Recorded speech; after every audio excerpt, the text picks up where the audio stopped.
அந்த 30,000 வாக்குகளும் உதயசூரியனுக்கு தான் போடுவாங்க. காரணம் அங்க காய்ச்சற கள்ள சாராயத்துக்கு இவர் தான் எல்லாத்துக்கும் ஆதரவு.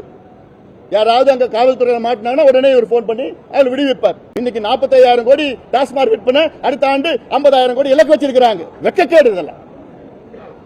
அதுக்கு அடுத்த ஆண்டு 55,000 கோடி இலக்கு வச்சிருக்காங்க. எதுக்கு? குடிக்கிறதுக்கு. ஏன் விவசாயத்துக்கு வைங்க, இலக்கு வைங்க, கல்விக்கு வைங்க, படிப்புக்கு வைங்க. அப்ப என்ன நடக்குதுங்க? ஆட்சியா நடக்குதுங்க. இன்னைக்கு வரைக்கும் 50 பேருக்கு மேல இறந்திருக்கிறாங்க. 4 பேர் மேல எஃப்ஐஆர் போட்டீங்கல்ல நீங்க. என்ன பொறுத்த வரைக்கும் எஸ்பி மேல எஃப்ஐஆர் போடுங்க, கலெக்டர் மேல எஃப்ஐஆர் போடுங்க. ஒரு முறை போட்டு பாருங்க. அடுத்த ஒரு மாவட்டத்தில் ஒரு சொட்டு கள்ளச்சாராயம் விற்க முடியாது யாராலும். அந்த பயம் கொண்டு வரணும். யாருக்குமே பயம் இல்லையே. எஸ்பி மட்டும் ஏன் நீங்க சஸ்பெண்ட் பண்றீங்க? கலெக்டர் ஏன் சஸ்பெண்ட் பண்ணல?